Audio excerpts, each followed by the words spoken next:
Fala pessoal, seja bem-vindo ao canal Dieta Low Carb com Caio Fleury, o canal que ajuda você a emagrecer com saúde, de forma séria e eficaz. Eu sou o Caio Fleury, nutricionista, especialista na dieta low carb, e hoje vamos falar sobre como você vai implementar o jejum intermitente na sua rotina, isso mesmo, de forma legal, sem estresse. E para entender isso melhor, você vai entender um pouco mais sobre a rotina matinal. Se você não viu o vídeo passado, agora você vai saber como minha rotina matinal pode influenciar positivamente o jejum, a dieta e a perda de peso. Pessoal, está tudo conectado. Mas se você ainda não é inscrito aqui no meu canal, clique aqui embaixo para se inscrever ou aqui ao lado, porque a sua participação é muito importante. E a gente posta muito vídeo, muita aula que vão ajudar você a emagrecer, melhorando sua saúde cada vez mais. Então vamos que vamos.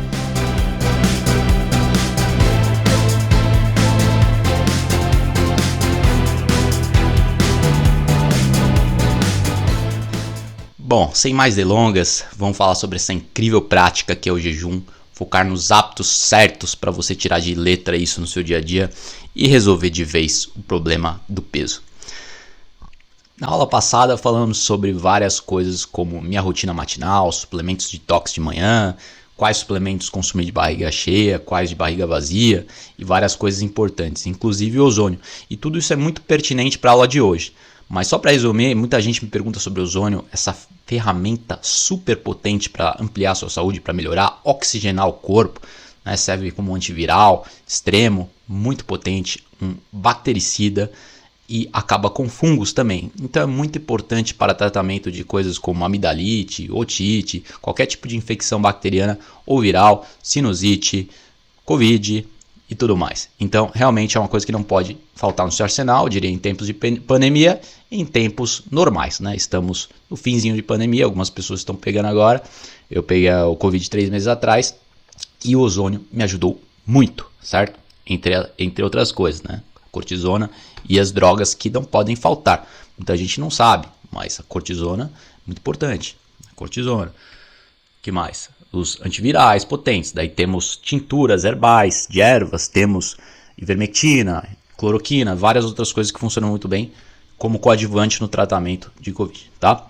Então, hoje vamos falar do jejum, que é tão importante quanto, porque sem o jejum a sua saúde pode deteriorar, pode ir tudo para água abaixo, porque o jejum mantém seu sistema funcionando bem, seu metabolismo faz com que as células sejam recicladas durante esse período, ao invés de trabalhar, né, do corpo, gastar toda essa energia digerindo o alimento. Então, ao invés de digerir o alimento, o corpo está renovando as células. Isso se chama autofagia, descoberto por um biólogo japonês em 2016. Tá? Então, não vou entrar aqui na importância do jejum, né, todos os mecanismos que ele ativa, NADs, cetoínas, que são importantes, mas vou deixar para a próxima. O importante agora é como você vai criar um mindset, o estado mental para implementar o jejum de forma tranquila e sem estresse. Porque realmente algumas pessoas ainda estão presas nesse conceito de que é difícil fazer jejum, no paradigma de comer de 3 em 3 horas, de ficar viciado no ciclo dos carboidratos. Então você vai sair dessa armadilha dos carboidratos e entrar no estado de queima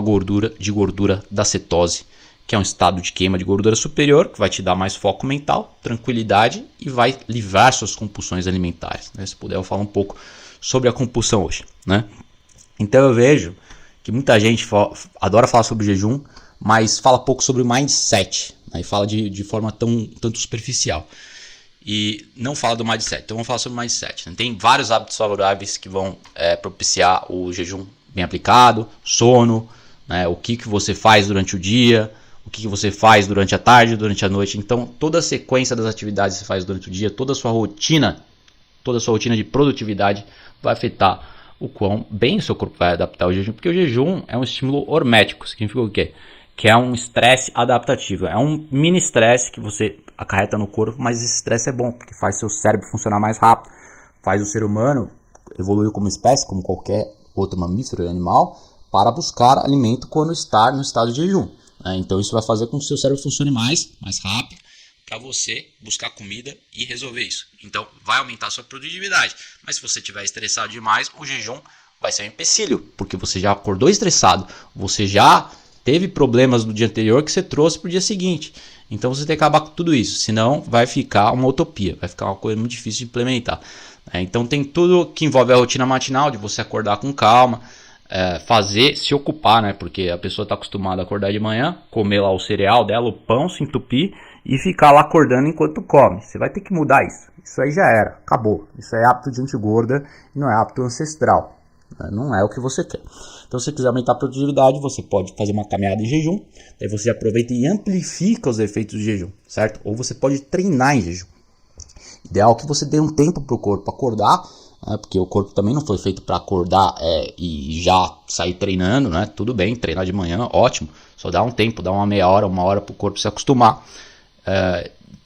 Entender que você está acordado, né? Não adianta acordar, pular e sair fazendo uns agachamentos, não é assim também.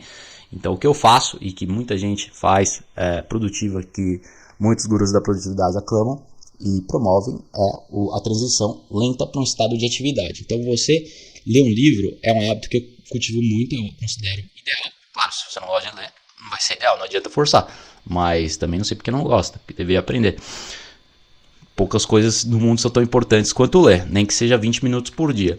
Aí você acorda num estado de calma, que você está treinando seu foco, né? Então você está entrando num estado de atenção plena e calma ao mesmo tempo, né? O que se chama de pulo do gato, é o foco do gato. É um estado de ondas mentais gama e beta, que são as ondas mentais altas, né, de alta atividade mental, em consonância com ondas mentais mais calmas, como alfa e teta. Então você fica tranquilo, você conecta o seu sistema límbico, né, o sistema mais primordial do ser humano, das emoções, você acalma suas emoções e ao mesmo tempo foca.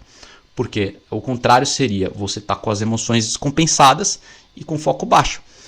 Seria o caso de muita gente que anda aí com depressão, transtornos cognitivos mentais, como ansiedade, toque, transtorno de déficit de atenção e obsessivo compulsivo, que tem um desequilíbrio mental. Algumas áreas do cérebro estão mais ativadas que outras, o sistema límbico está hiperativado, né? O sistema límbico lá na amígdala, a parte que é da sobrevivência, do luta e fuga. Então a pessoa, como eu falei, chega do dia anterior para o dia seguinte estressado. Então você está acumulando uma hiperatividade nas suas amígdalas. Isso, com o tempo, vai desativando o seu córtex pré-frontal, que é a parte do cérebro da frente que caracteriza o ser humano. Né? O que diferencia a gente dos macacos, dos outros primatas, é o córtex pré-frontal. Desse modo, você precisa achar uma forma de ativá-lo de forma mais constante ao longo do dia, para você aumentar a sua produtividade, você alcançar os seus objetivos na vida, ser uma pessoa melhor, contribuir mais para o mundo, né? Não ficar só planando aqui, só arrastando de barriga as coisas. Não, você tem que ter objetivo na vida e ir atrás. É isso que vai fazer o seu córtex pré-frontal ser ativado, sistema motivacional, dopaminérgico, mas de um estado equilibrado, um estado com calma que não vai te tirar dos trilhos. Então esse é o objetivo, entrar em alfa, ondas mentais alfa, mas ao mesmo tempo um estado de atenção pleno. Tá? Diferentemente do que acontece por aí, hoje em dia, o problema do excesso de dopamina. Tem muitos livros escritos sobre isso, já vou falar sobre a dopamina e o seu excesso. Enquanto você não entender isso, você não vai entender como fazer o jejum, você não vai conseguir aplicá-lo. Porque o sistema dopaminérgico, se for desequilibrado, se a amígdala estiver ativada demais, outros sistemas límbicos, outras áreas do cérebro desequilibradas, você não vai conseguir manter o foco por muito tempo, vai ficar estressado. Isso que é pior, você conhece aquela pessoa que está estressada o tempo todo, obcecada por coisas inúteis, né, quer brigar com o marido e com a mulher por qualquer motivo. Então qualquer coisa tola que acontece, a pessoa não consegue deixar passar, não consegue deixar escorregar e vai implicando com tudo, a vida vira um inferno porque ela não sai desse ciclo vicioso de reclamação e de estresse. Por quê? Porque está produzindo excesso de dopamina. Mas o problema não é a dopamina em si. A dopamina é o neurotransmissor motivacional. Então ele é extremamente importante para você alcançar seus objetivos na vida. Mas se você não tiver com o equilíbrio do sistema nervoso, se não tiver com o sistema nervoso simpático e parasimpático equilibrado, também chamado de nervo vago, parasimpático, você vai ficar descompensado como essa pessoa que eu falei, essa pessoa doida aí que fica brigando toda hora e atrasa a vida de todo mundo, também chamado de pessoa tóxica. Então você não quer estar por perto de pessoas tóxicas o tempo todo, né? Na medida do possível, porque às vezes não tem como evitar totalmente, e você não quer ser uma pessoa tóxica. E sendo uma pessoa melhor, sendo uma pessoa mais virtuosa e com princípios e mais equilibrada, você consegue alcançar as coisas na sua vida de maneira mais fácil, inclusive o jejum. Então está tudo conectado. O jejum é uma prática milenar, adotada aí por diversas religiões do mundo, como o cristianismo, hinduísmo, islã, budismo e assim vai. Então é uma coisa tradicional, uma coisa Feita ao longo de milênios, né? Então, se o ser humano falar que é difícil, você fala, é difícil para você, mas não é, pro resto do mundo não é. Tradicionalmente não é. O jejum fazia parte das religiões indígenas, fazia parte da rotina, porque era muito comum ficar sem comida durante a primeira metade do dia, até o momento da caça, né? Então, até a caça ser obtida, você não vai ficar disso. Você acha que acordava de manhã com o café da manhã? Às vezes, sim, sobrava do dia anterior. Às vezes a caça era grande, sobrava. Mas muitas vezes, frequentemente, é acordar e ir atrás da comida, que eu falei. Caminhar em jejum.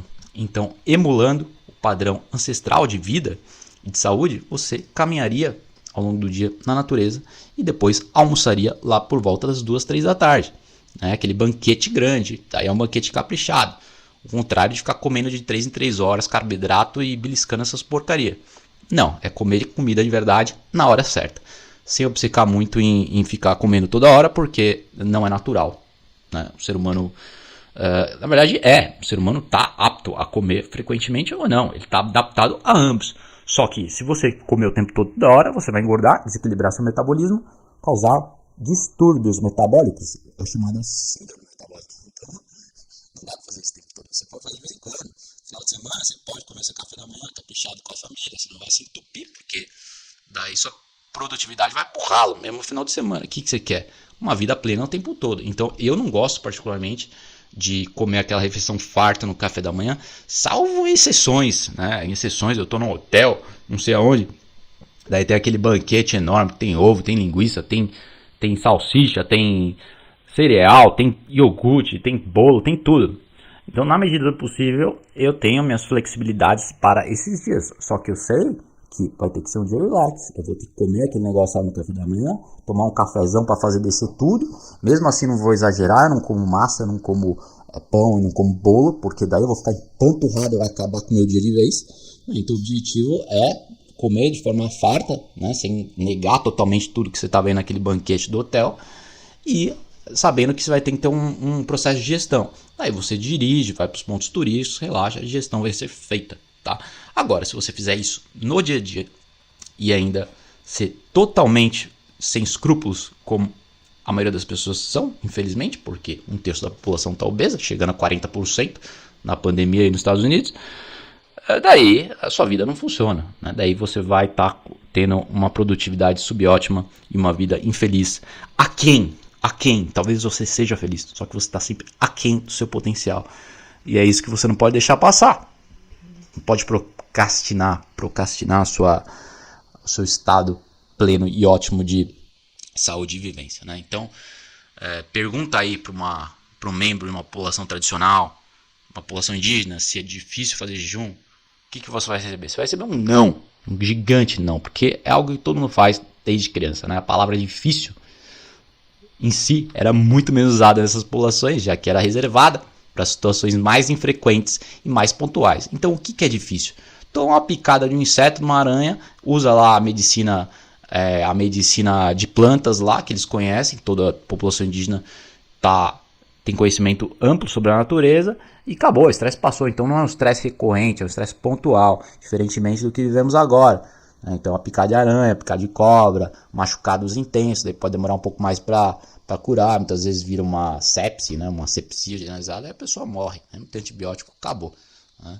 Então agora, felizmente, o ser humano moderno pode unir a sabedoria ancestral com a sabedoria moderna. Então a medicina moderna que vai salvar a pessoa na UTI, no hospital, antibiótico, que o antibiótico aí ampliou a vida do ser humano de uma média de 40 anos para mais de 60, só com antibiótico.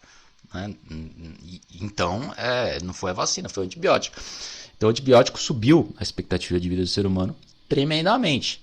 Só que não adianta ter um antibiótico e ficar usando toda hora, porque daí você vai ferrar seu sistema imune e a sua saúde vai pro saco também. Então, você mata as bactérias boas e amplia as bactérias ruins, patogênicas com o tempo. Seu sistema imune que depende disso plenamente, 90% do sistema imune está no intestino, ele é totalmente dependente das bactérias, gente. Então é muito fácil você desregular seu sistema imune tomando antibiótico toda hora. Então você não quer ficar doente, isso é óbvio, tá? Então, realmente aí com o luxo de hoje em dia, o tempo todo, as comunidades, o conforto da vida moderna, isso aí torna difícil a vida de muita gente. Paradoxalmente, como é que o luxo pode tornar a vida difícil? Porque a pessoa fica assim, ó. A pessoa fica metida, com o nariz empinado, fica fresca, daí fica dependendo de besteira, de coisas pequenas para ser feliz.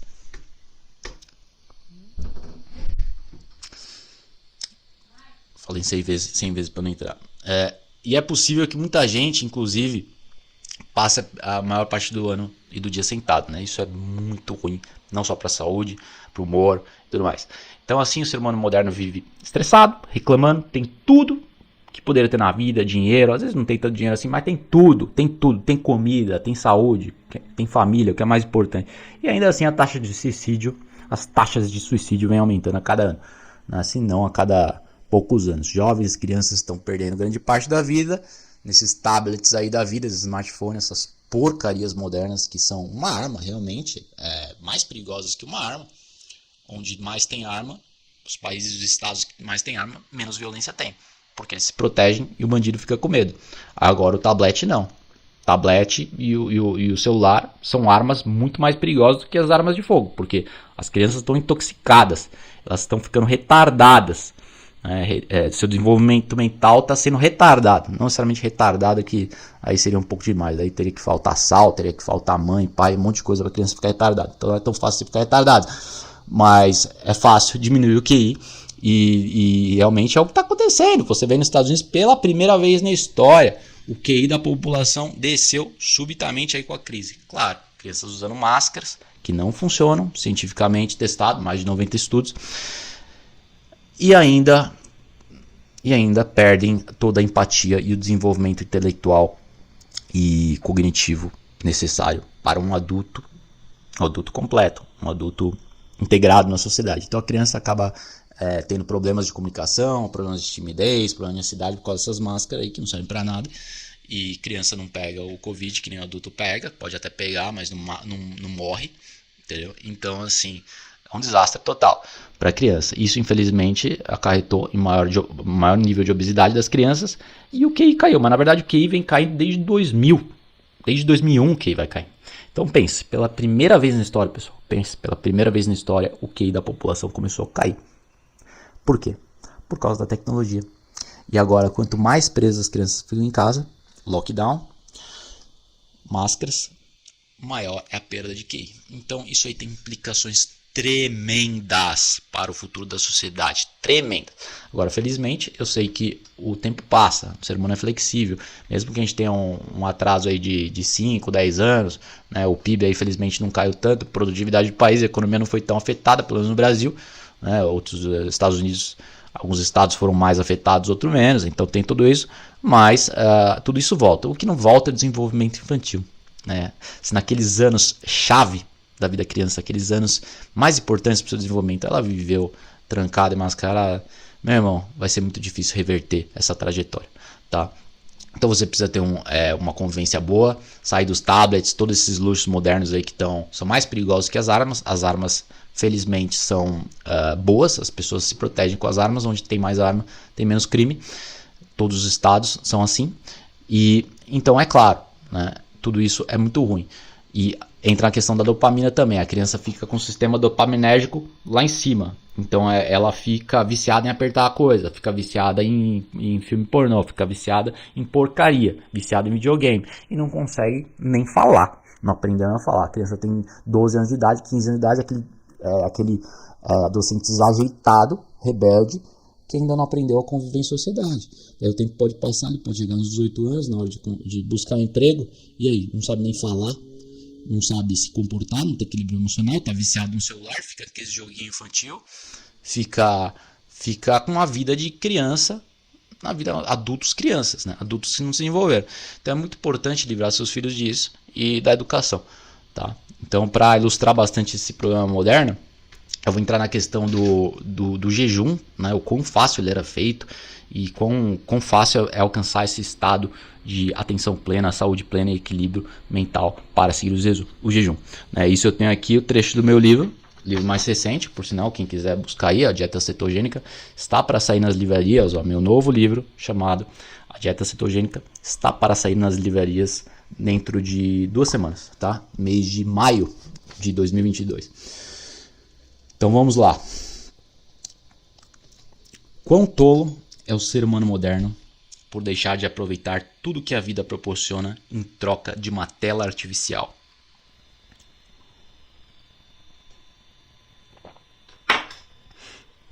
Mídias sociais criam uma falsa sensação de pertencimento, enquanto tenta substituir a família na mesa do café da manhã e jantar. Dessa forma, os tais dos likes foram substituídos pelas conversas leves e agradáveis nas mesas das refeições. E dado a natureza instável dos mesmos, a recompensa desses likes são instáveis também, além de superficiais. É a tal da dopamina. Então a dopamina é um neurotransmissor, de novo, da recompensa. Ela é boa, mas em excesso pode descompensar o indivíduo, gerando ansiedade, instabilidade e senso de vazio. Exatamente o que esses likes aí do Facebook fazem. Entendem? É algo superficial, muito parecido com o barato do açúcar, o barato das drogas, como cocaína e heroína. O que todos esses têm em comum é que eles ativam fortemente os centros dopaminérgicos de recompensa do cérebro, principalmente o núcleo accumbens, onde esse prazer viciante é ativado. Então tem essa área do cérebro aqui, primitiva, núcleo accumbens, que é ativada com excesso de mídia social, esses vícios aí do videogame, da dopamina. Então estudos mostram que assim como essas drogas, os biscoitos recheados e os doces, olha aí pessoal, ativam essas áreas cerebrais tão fortemente quanto o potencial viciante, né, que é muito parecido. Então, é muito parecido às drogas. Então, é muito difícil livrar desse vício, né? Você vê os estudos aí com biscoito Oreo, com os biscoitos recheados, ativa esse núcleo accumbens aí, essa área do cérebro, mais potentemente, tão potentemente quanto a heroína e a cocaína, que são as drogas mais fortes do mundo. A heroína é mais forte que a cocaína ainda, né? Então, se livrar, limpar da heroína é extremamente difícil. E o açúcar não tá difícil também. Não tá fácil também, tá difícil. Então tem outro estudo também com o milkshake. Colocaram os adultos para comer o milkshake. Um milkshake com açúcar, outro milkshake com uma farinha refinada. Só que o açúcar fez com que os participantes do estudo, né, no caso 12 participantes, ficassem loucos para comer, com uma compulsão alimentar tremenda 2 horas depois. Um desejo obsessivo tremendo, porque descompensou todo o cérebro da pessoa, ativou demais a dopamina, né? E fez com que a glicose subisse, e descesse, que nem uma montanha-russa. Nesse momento que ela desce, a fome ativa no núcleo accumbens. Então, o excesso de dopamina, núcleo accumbens, o excesso a falta de açúcar, a hipoglicemia, faz com que o indivíduo fique com fome, letárgico e louco para comer de novo. Então, você quer se livrar da fome, faça o jejum, ou no mínimo como uma refeição rica em proteína de manhã, tá? Então, voltando aqui, o tabaco e a cocaína são mais difíceis de serem livrados do que o açúcar e o excesso de eletrônicos. No entanto, podem ser extremamente difíceis para muita gente.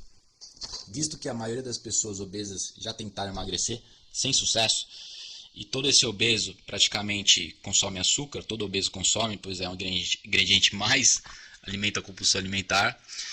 Então isso leva ao ponto central desse trecho do livro. Se é tão natural e fácil fazer jejum para os antigos, os religiosos e os primitivos, por que parece tão difícil para o homem moderno que não se acostumou ainda? Bom, a resposta é simples. O homem moderno é gordo e viciado no estímulo do açúcar. 1/3 da população atual é obesa e 1/3 tem sobrepeso. E ainda por cima, um número espantoso de pessoas é viciada na dopamina gerada pelo vício dos eletrônicos também. Por esse motivo, muitos autores de livros internacionais focam exclusivamente nesse ponto, como o autor do famoso livro americano Dopamine Detox, ou seja, detox da dopamina, desintoxicação da dopamina. Existem já vários programas feitos exclusivamente para livrar as pessoas desse vício, e ao meu ver, será muito difícil adotar o jejum na sua vida de forma saudável e sem estresse, enquanto o vício da dopamina não for controlado. Muita gente sabota o jejum por conta desse estresse acarretado por esse hábito moderno, já outras sabotam por conta de preguiça mesmo, né? Então tem o estresse, que sabota o jejum, e tem a preguiça, que sabota o jejum. Ambos são pecados. E ambos hábitos de comportamento deletérios devem ser domados, né? Então controle a tecnologia, não seja controlado por ela. Controle sua preguiça, né? Preguiça é para ter na hora de dormir.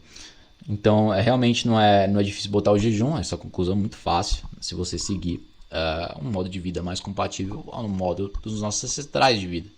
Né? E não precisa sair para andar no mato de manhã, como eu falei, pode ler um livrinho, pode ter uma conversa calma com seus familiares.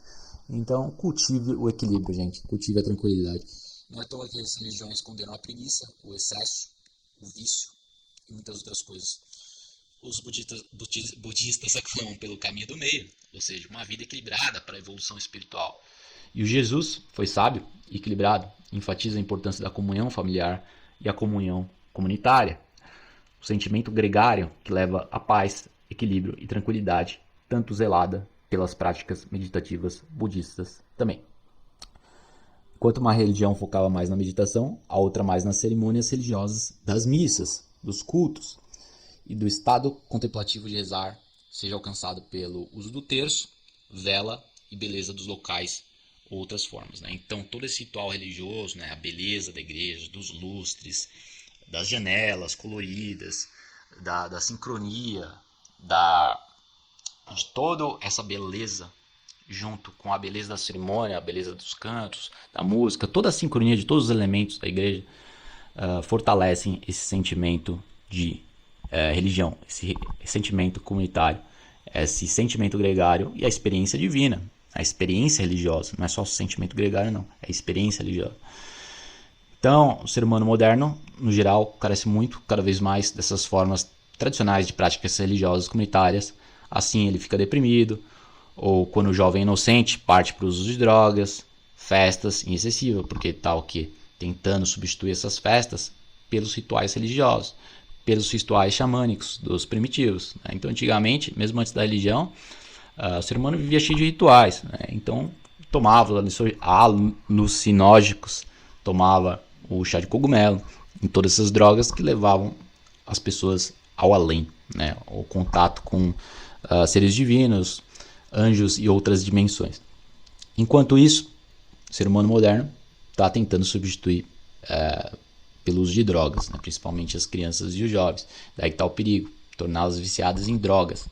Então toda a tradição humana tem esse elemento da comunhão, o elemento dos rituais xamânicos, os rituais religiosos. Inclusive, muitos pesquisadores acreditam que o cristianismo foi fundado em rituais com uso de alucinógenos. Né? Então, muitos pesquisadores acreditam que o cristianismo não era só tomar hóstia lá no ritual religioso das missas, mas sim que por vezes, tomavam alucinógenos, né? Tomavam o que é parecido com LSD, mescalina e psilocabina, todos esses compostos aí, mais naturais na época, não refinados, então o potencial viciante era muito menor, no entanto existe, por isso que era só feito no contexto religioso.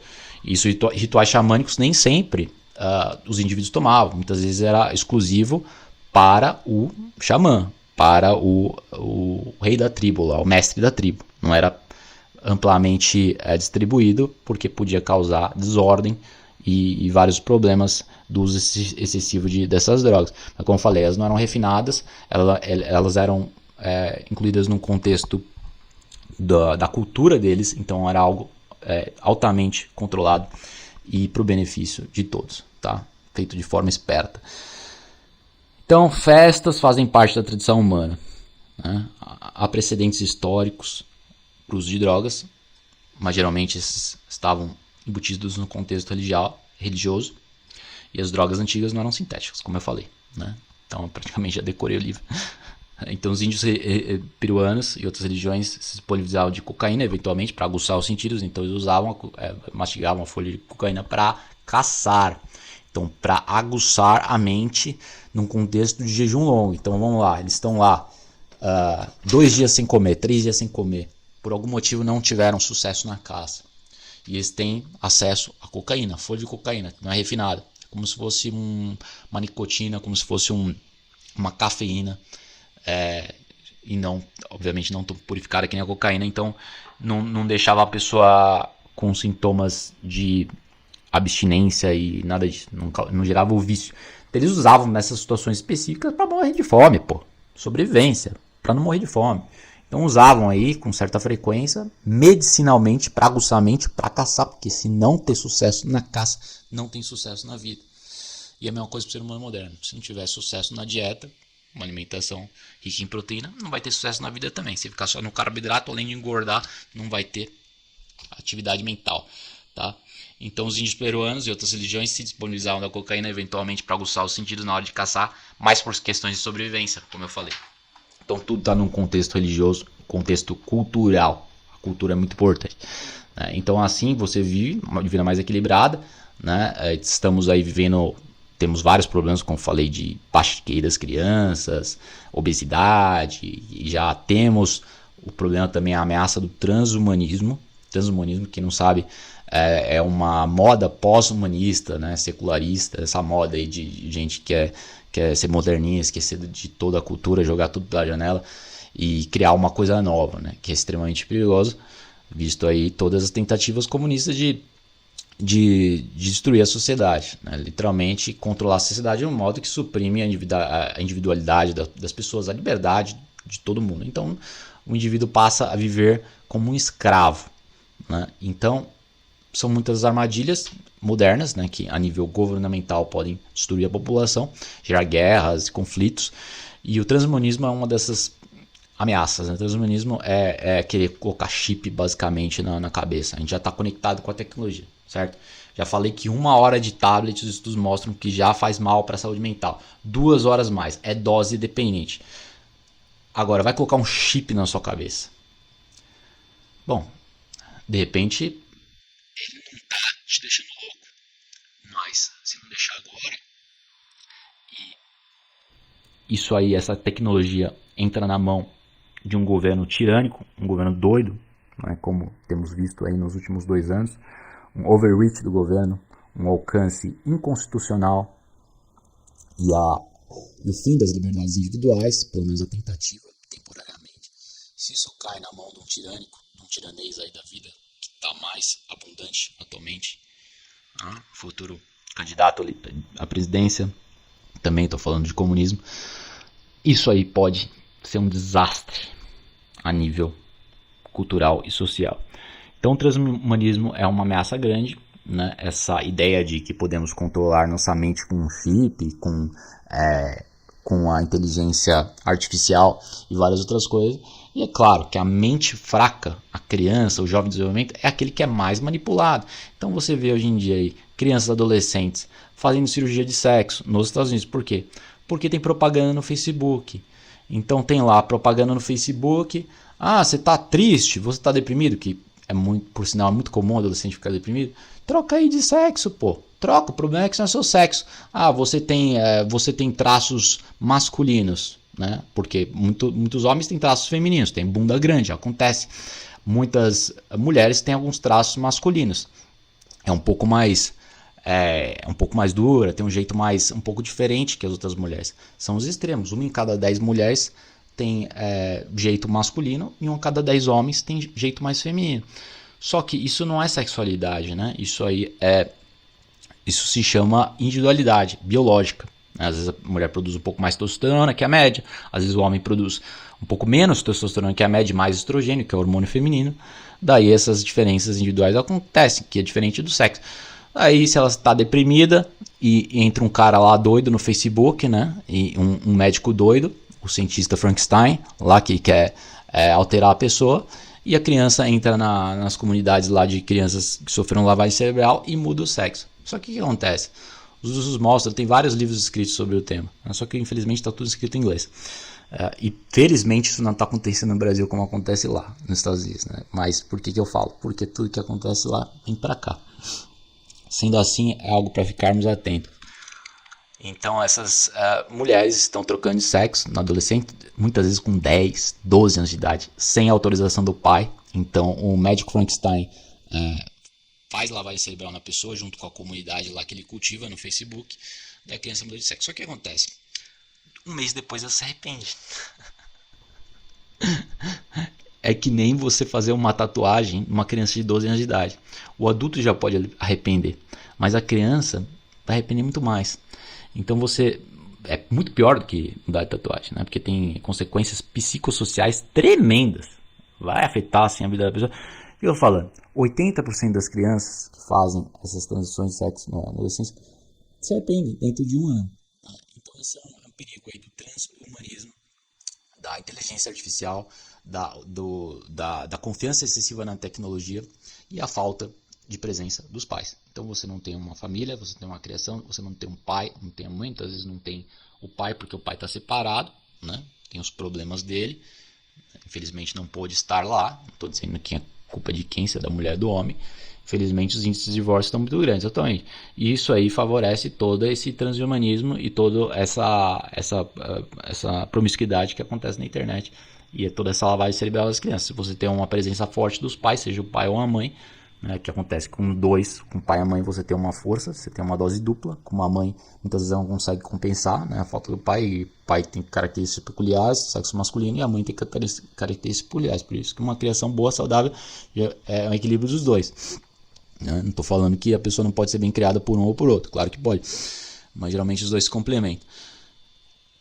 Por outro lado, a falta disso, né, torna uma criança mais fácil de ser manipulada. A criança já é fácil de ser manipulada, mas é mais fácil. Então, todas essas coisas promíscuas podem acontecer quando a criança não tem o controle dos pais, né, que precisam estar atentos porque o Facebook está substituindo a criação dos mesmos.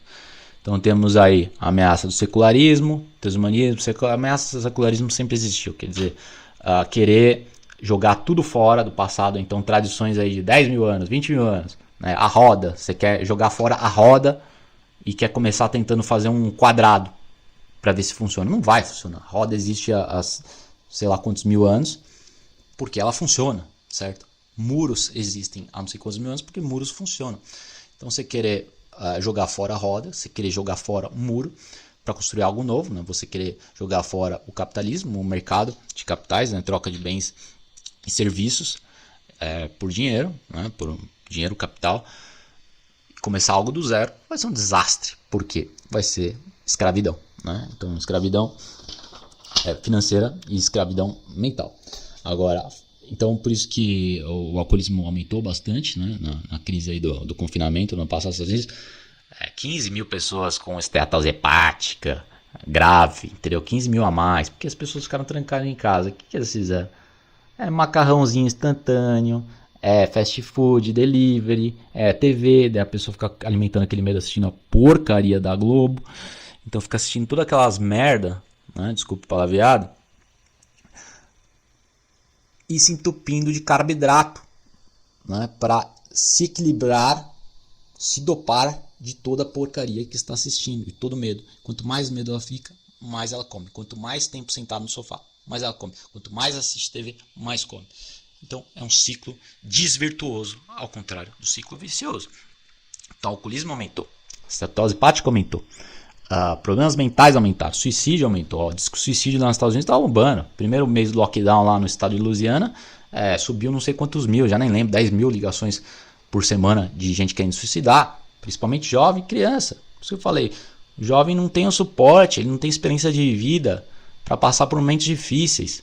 Qualquer coisa vira uma depressão no jovem. Por isso que ele tem que viver com a família, ancestralmente, por isso tem que fazer esportes, por isso tem que sair de casa, tem que ter amigos. Daí isso é um antídoto contra qualquer tipo de depressão. Agora vai ficar trancado em casa, criando esse monstro artificial, uma prisão, aí vai ficar doente, né? E, infelizmente, não dura o período de lockdown, dura muito mais esses transtornos mentais.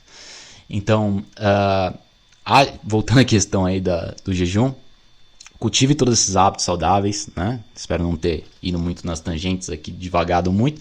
Foque nos hábitos mentais saudáveis para começar o jejum, né? Eu leio de manhã, me acalmo e não me estresso. Eu deixo para resolver os problemas mais depois das 9, 10 da manhã, né? Começo a trabalhar às 8 e antes disso estou acordando tranquilo. E a fome não bate enquanto o estresse não bate. Se bateu o estresse, bateu a fome. Enquanto o estresse não bater, não bate a fome. Então esse é o segredo, tá bom, pessoal? E dorme bem, senão vai passar de um dia para o outro e você vai ficar preso por um tempo. Então é isso aí, pessoal. Espero que tenham gostado e aproveitado e bote jejum na sua vida. Até mais.